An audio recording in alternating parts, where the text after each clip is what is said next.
Tune in, show us you've got New England pride. Show us you've got New England pride. Hi, I'm Dale LePage. And I'm Tina Marie Billing. Welcome to New England Pride TV. We've got a great show coming at you, as always. Yes. We always learn so much. I wanted to touch on something before we began the show. Yeah. One of my good friends, a very sweet, sweet woman, was just attacked in the parking lot of a Walmart. She's transgender. She was harassed and then attacked. She was beaten. And if you see something, say something, do something. She chose not to report it. She was ashamed. Don't be ashamed. It's a hate crime. If you report it, maybe these people can be brought to justice. So that's really basically what if you see something, say something. The rise in hate crimes against our transgender brothers and sisters is on the rise, as we know, because we read the articles, and so we just need this to be reported. All right, we're going to be back with so much more. New England Pride TV is presented by Fallon Health and sponsored by the Hanover Theater for the Performing Arts, Remax Vision, Bay State Savings Bank, Safe Homes, Joseph Gonzalez Doframe, Boston Wedding Photographer, Paul Chasen Interior Design, Nuovo Restaurant, Dr. Frank P. Fetchner Plastic Surgery, The Queen's Cups, Escape Games Worcester, Art Reach, Electric Haze, Bull Mansion, Ellie's Pet Barn, Handmade Taekwondo Center, and Herd Strategy and Storytelling. Hey kids, welcome back to New England Pride TV. Our next guest is, and I'm going to say this correctly, I've been practicing for 5 minutes, Jean-Denis Couillard. How's that? That's great. Thanks. All right, yay! All right. And you're here representing an organization called BAMSI. And can you tell me and our viewers what BAMSI is, please? So BAMSI is a relatively large nonprofit in the Brockton area. BAMSI actually stands for Brockton Area Multi-Services Incorporated. And we serve individuals and families in the Brockton area and beyond. Now, how did you get involved?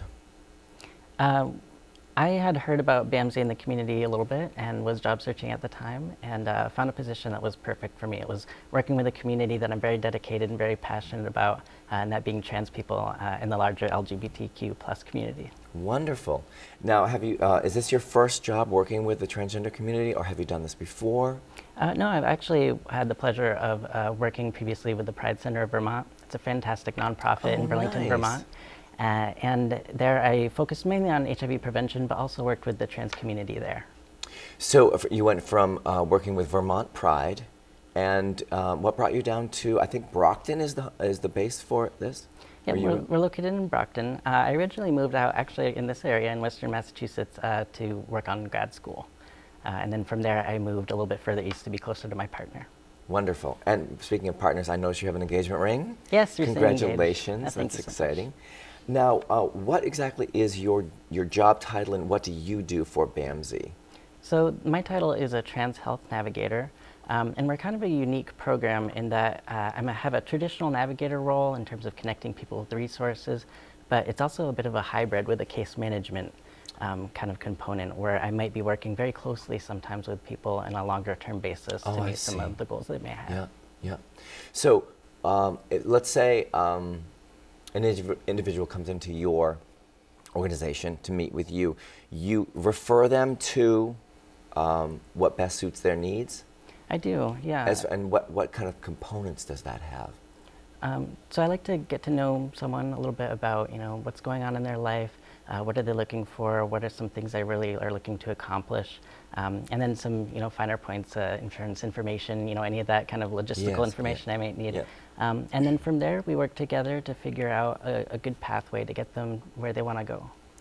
Now, there are so many expenses involved in transitioning, and I've recently learned, well, not so recently, but this show has taught me a lot. That even like changing your name is tough to navigate sometimes.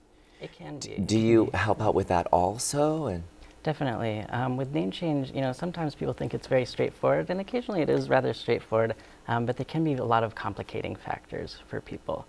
For example, I was working with someone who wanted to apply for housing, but she didn't have a social security card.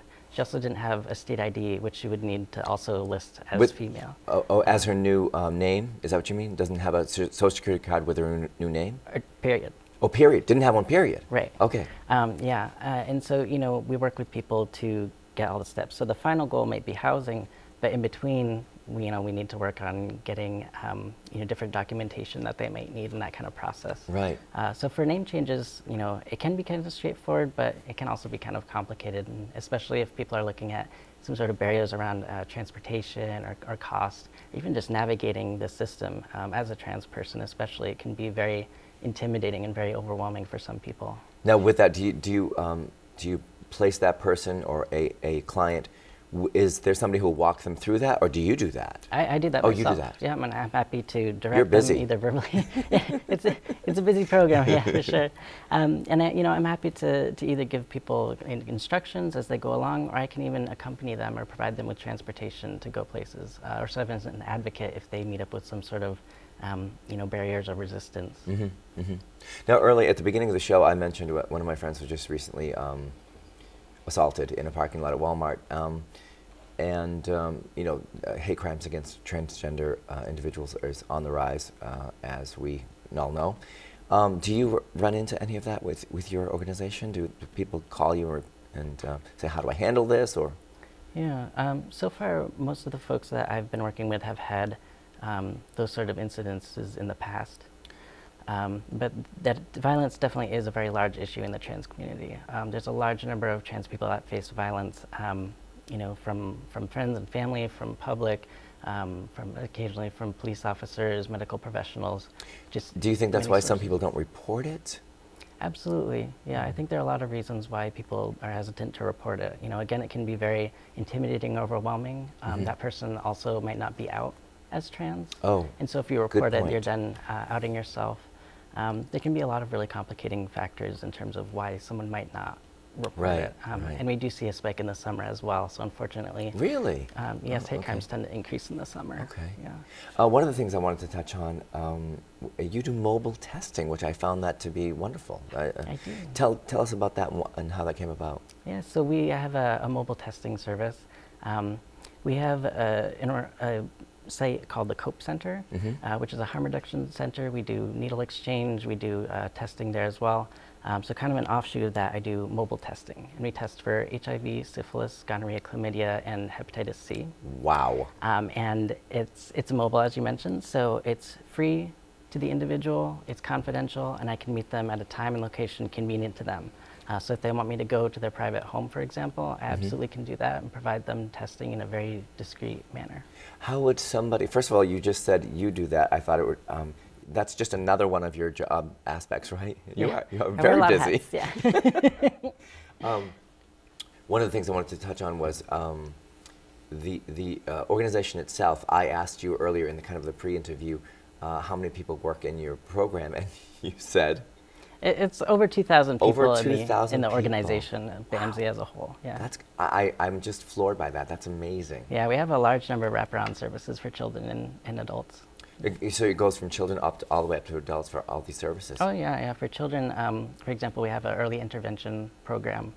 So it just tries to get kids into the best foundation to get them a good head start in life. Oh, that's beautiful. Yeah. Now, if somebody wants to contact you about mobile testing, how would they do that? So there's several ways that they can reach out to me. They can call the office, they can email. I'm on Facebook, and so a lot of Okay. people outreach to me there. I also do outreach on different hookup apps that are directed towards men who like men. And I'm also on Snapchat. Wow. If You people like cover the whole discreet- media. Yeah. You're the social media department also. For my program, I work on the social media, yeah. So one of the things I really want to get clear to our viewers at home is I'd like you to tell them the website where they can find out all this information. What's the website, please? So if they go to BAMSI.org. It's BAMSI, BAMSI, Yeah. .org. So information on, about my program is there. And the name of the program is TCORE. TCORE, what does that stand for? Yeah, it stands for Trans Community Outreach, Resources, and Empowerment. And that's exactly what I do. I outreach to the trans community, gender nonconforming, non-binary, and questioning people as well, and provide them with some resources and hopefully support them so that they can come to a place where they feel more empowered. Fantastic. I love everything you're saying. It's just, you're inspiring. Oh, Thank you That's very kind. for doing what you do. Unfortunately, we've come to the end of this interview. If people want to look you up, you can just go to the website. You have a wonderful staff who is so supportive to everybody who's in need. So we're going to take a little break now, and we'll be back with more New England Pride TV right after this.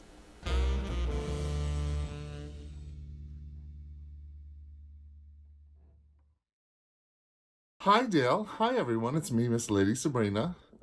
I got a very interesting letter. I wouldn't even call it a letter. It was just a question.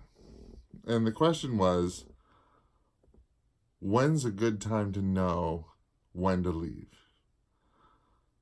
There wasn't more with it or less with it, so we're just going to talk about just things and knowing your worth. You know, what to look for, what are some of the avenues that we use to kind of judge our relationships. I mean, I think one of the things is if you're asking that question, then it's probably time to leave. I mean, if there are, of course, the biggies like physical abuse, mental abuse, you know, cheating, you know, all of those things are like, yeah. You know, but there's smaller things. There's, you know, like people who get used to being disrespected or not being appreciated or valued, you know, in a relationship. And sometimes we create the situations, and I'm not blaming, you know, people who are in these situations. What I'm saying is, you know, sometimes we create people treating us a certain way because we tolerate it. Now, granted, they still behave that way, but we tolerate it. And every time you tolerate something, you're pretty much giving permission to the other person to just keep right on going. You know, so you have to think about, you know, what were some of the red flags? What red flags did you see and ignore? And what's a way to kind of get this back on track? I mean, there are times where, you know, you just don't throw the baby out with the bathwater. I mean, sometimes if you've had years invested, you know, you work through counseling, you work through, you know, a variety of different avenues before you call it quits. And especially if children are involved. I mean, if children are involved, obviously, you know, you do whatever you can because every marriage that can be saved should be saved. So, you know, thinking about that.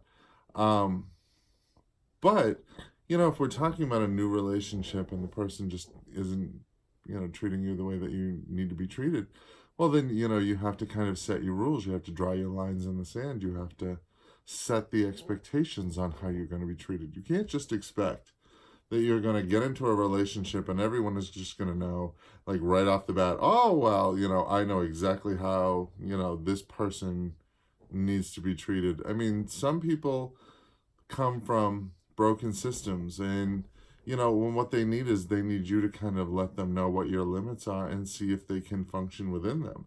If they can't function within them, well, then, hey, off you go. There's plenty of other people out there for you. But if you give them that and they hear you and they move forward and start respecting your limits and, you know, and then of course it gives you the opportunity to ask questions about, you know, what are some of their limits? What are some of the things that you either may be doing or in the future might happen so that you can now, you know, make it a conversation, make it a topic that can be discussed on a regular basis. And if something comes up, you know, here we go.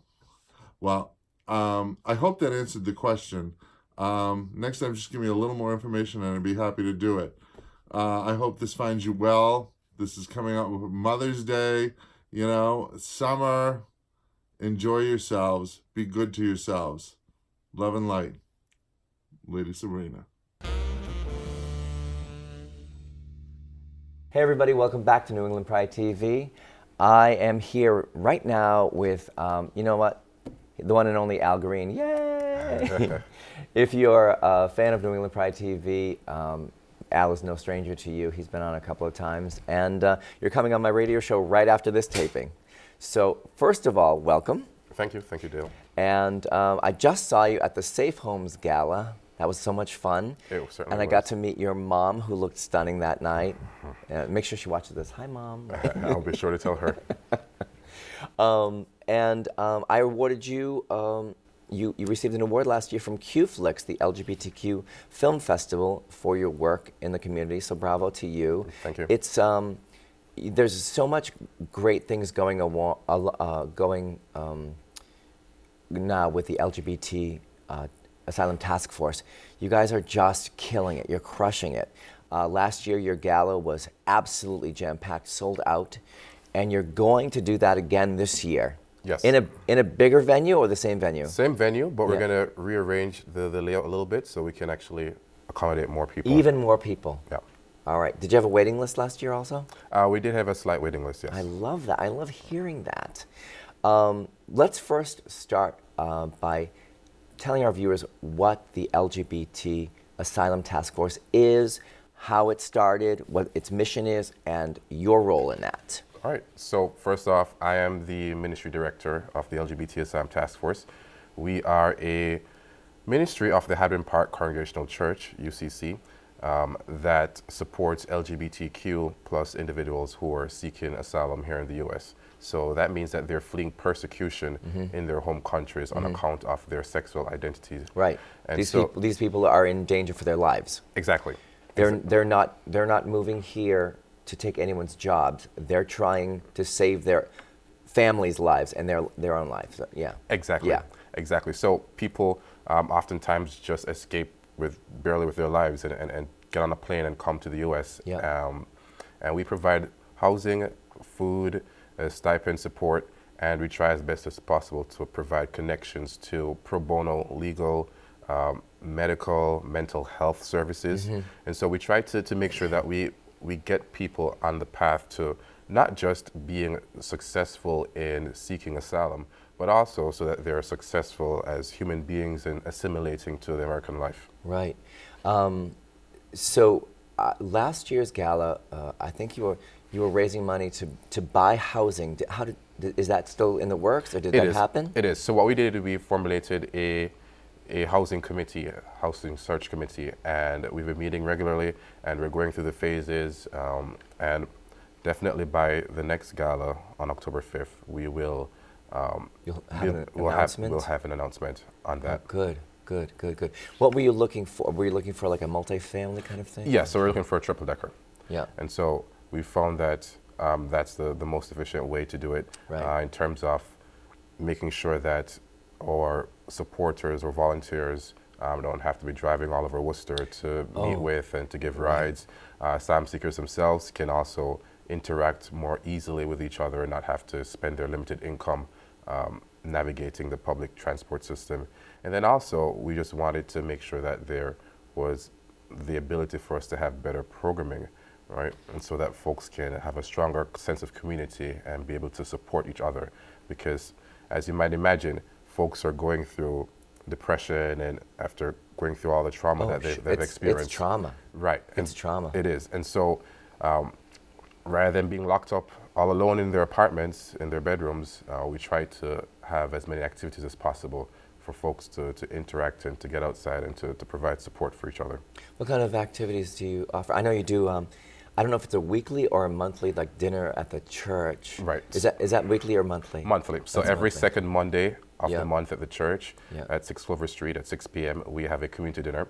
Yeah. There we have asylum seekers who are currently in our support, folks who've already transitioned out of our support, as well as our supporters, all coming good. together. They all come together. All coming together to Nice. network. You've been there to a couple of them. I have, And- and I met some really amazing people. They are. And what we do at these community dinners as well is have a workshop right? And those workshops are on topics that are geared towards self-sufficiency. Like and what? so we have knowing your rights as an immigrant, as an asylum seeker. We have finding an apartment, finding a job. We'll have community partners come in and present their resources. So we've had Planned Parenthood, we've had Workforce Central. So all these organizations, all these resources that an individual will probably need to have within the first couple of years of being here, right? We try to bring all of those to the asylum seekers.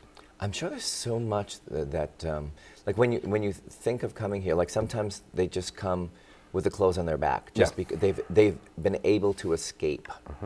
Do you, with the funding, and please forgive me if I'm not saying the correct thing, but with your funding, do you help get them safe passage? Is that what you do? Do you try to get like plane tickets sent to them or something? Well, we deliberately decided not to enter into that because that is kind of a gray area. But there are organizations that do that. So there's Rainbow Railroad in Canada. That's What's it called? Rainbow Railroad. Okay. And that's their sole purpose. So they help with tickets. They'll help with finding safe passage.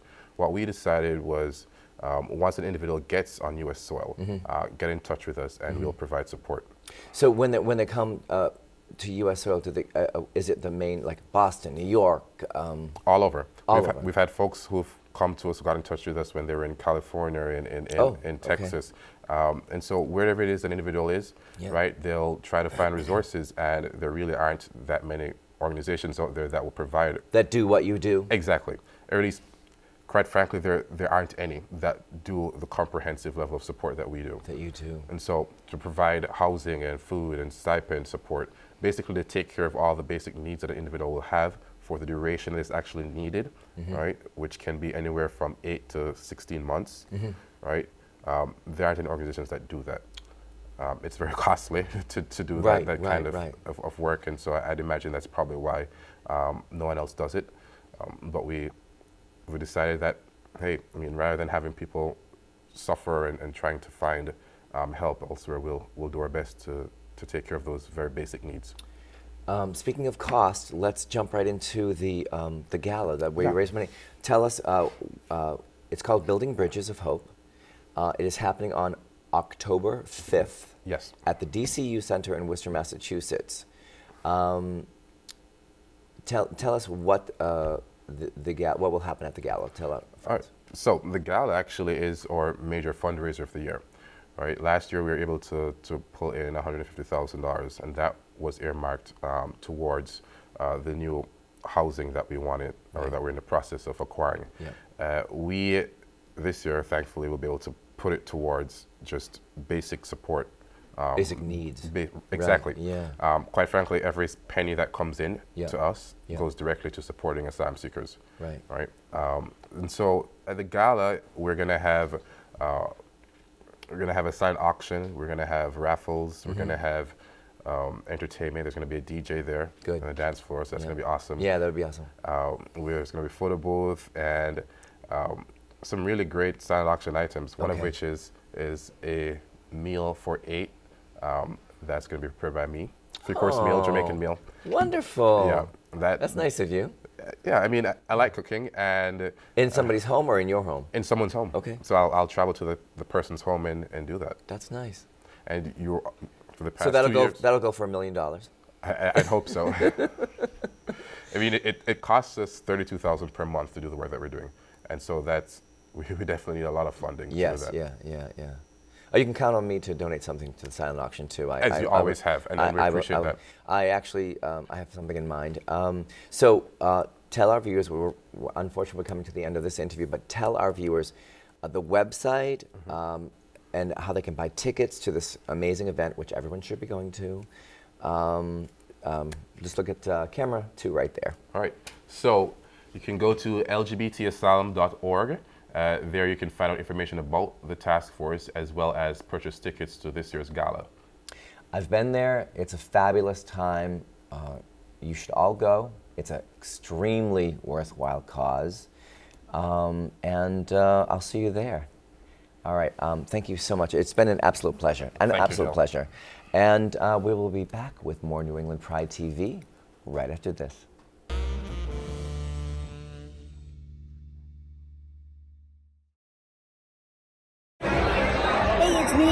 Lee, and tonight I am coming to you from the second annual Sold Out Worcester Pride Comedy Fundraiser. I brought a bunch of friends with me. You're going to see what a great time we have. Probably know this next song, so feel free to sing along. All I ask is that we sing the same key.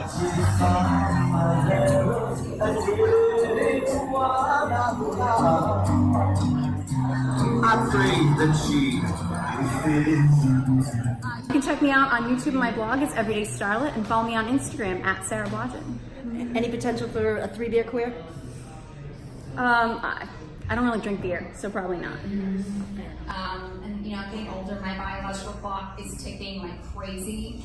Unfortunately, only dogs can hear it, so it's not. I'm looking at my options. I would totally consider adoption because I love shopping. Think about how fun though, you know. Well, this one goes with my complexion. The black goes with everything. I told you guys I was from Worcester. Okay. If I came walking the door right now carrying a black baby, not a single one of you would think that I adopted it. I would look like every other girl from my high school. How long have you been doing comedy? You're fairly new to comedy. About 3 years or so. You're a superstar already. One of my idols right here in the flesh. Like, I'm not a big fan of camping. And everyone at that point says you're not a lesbian. And then the next thing you know, you go, zip. And then I start smelling coffee. Like, then I go, zip, zip, morning. And you're up. And it's 7 o'clock in the morning. And you slept 3 freaking hours. And you're saying to yourself, what the fuck are we doing up at 7 o'clock in the morning? All we're gonna do is sit around on a campfire and drink all day. This is actually my first time performing in Worcester. What? I'm so excited. This is the most beautiful venue I've ever been to. Well, we're lucky to have you. I'm a gay person. I've been gay for a very long time. I am so gay. Everybody. How gay? Thank you. I am so gay that every time I try and type the word girl in my cell phone, it autocorrects to spell it with a U in the middle. With 3 R's and 5 L's. In all caps, you know, like God intended. I call my wife Rosetta Stone. Because my wife thinks she's fluent in French. But it really just means every single sentence starts with we. Like, we have to mow the lawn. We have to do the laundry. You know, we have to get an oil change.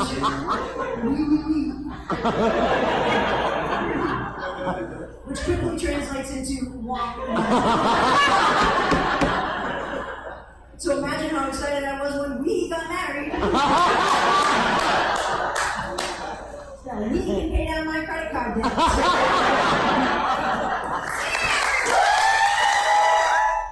Another fabulous comedy show for Worcester Pride. Make sure you mark your calendars. Keep an eye out on worcesterpride.org. Did you guys have a good time? Woo! Until next time, this is Amy T with ECT. Make sure you be responsible for the energy you bring into this world. Practice compassion and tolerance. Take care, everybody.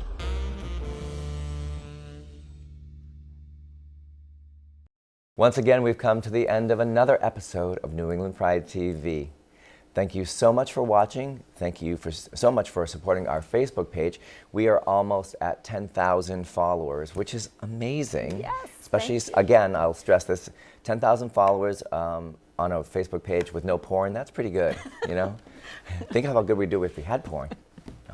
No. Thank you to our guests today, and I'm gonna close by saying what we always say. Yes.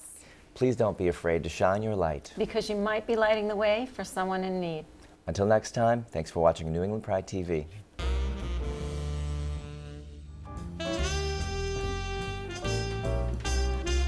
Yeah. Tune in, show us you've got New England Pride. Show us you've got New England Pride.